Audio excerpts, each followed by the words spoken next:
All right, let's get right into it. We're going to break down what is, without a doubt, the most critical first step in building an effective occupational health and safety system, or as you'll hear me say, an OH&S system. So where does real workplace safety actually begin? You know, it's a question every good manager, every team lead asks themselves. And honestly, the answer might not be what you think. It's definitely not about jumping straight into buying safety gear or ticking boxes on a checklist. The true starting point isn't some massive dusty rulebook. Nope, it all begins with defining a clear boundary for your safety system. In the biz, we call this its scope. And let me tell you, getting this right from the very beginning is absolutely 100% non-negotiable. So, why all the fuss? Why is defining the scope the absolute first thing you have to do even before you write a single policy or think about an audit? Well, let's use an analogy here to make it really stick. I want you to think of your entire OH&S system as a building. The scope?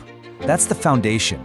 If that foundation is vague or poorly defined, your whole safety structure is just wobbly.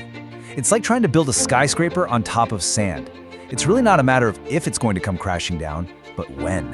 And this is exactly why it matters so much. A really well-defined scope acts like a powerful safety net. It gives all your efforts this laser-like focus. It makes it crystal clear who is responsible for what, and, most importantly, it makes sure there are no dangerous gaps for people or problems to fall through. Okay, so where do we even begin? Well, the very first piece of this puzzle is getting a handle on your own unique situation. The official term for this is your organizational context. Basically, it means you have to take a good hard look inward at your company and also look outward at the world it operates in. Now I know, organizational context sounds like a bit of jargon, right? But what does it really mean? It's simple. It's everything, and I mean everything, about your company and its environment that could possibly impact the health and safety of your workers. It is the full picture. And this really breaks down into two main areas. Internally, you've got to look at things like your company culture. I mean, is safety really a top priority, or is it just lip service? You also have to look at your equipment. But then you have to look externally at all the things you can't really control. Think about new government regulations that could just pop up and change the game overnight, or even risks that are hiding in your supply chain. Like, what if one of your suppliers is using a banned chemical? You need to know that. Now, the second key ingredient is understanding the needs and expectations of everyone involved. You just can't build this stuff in a bubble. A safety system that's designed in a vacuum is a system that's pretty much guaranteed to fail. It's such a critical question to ask yourself, because the answer is almost always way broader than you first think.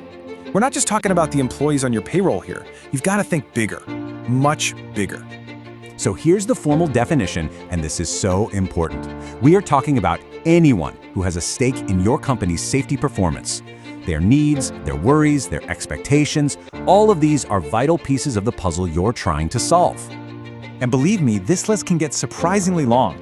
It's not just your frontline workers. It's senior management who controls the budget. It's the government agencies who write the rules. It's even the local community living right next door to your facility. And here's the tricky part.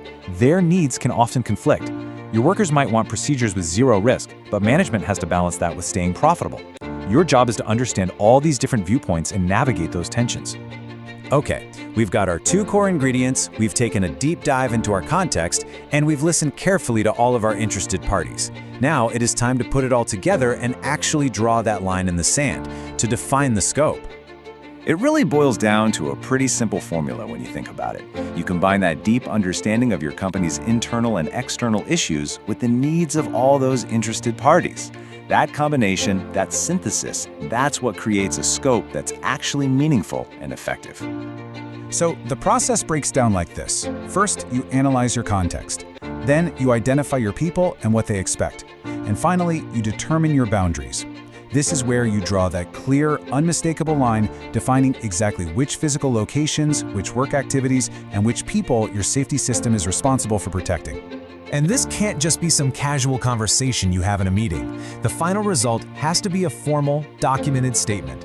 Seriously, think of it as the constitution for your entire safety program. It needs to be completely unambiguous, leaving zero room for doubt or misinterpretation. This is your foundation, and it needs to be solidified in writing. And that wraps up our explainer. So I'll just leave you with this one question to think about. When you look at your own workplace, how well defined is your foundation of safety? Is it a sharp, clear boundary that everybody understands? Or is it more of a fuzzy, blurry line that could really get you into trouble?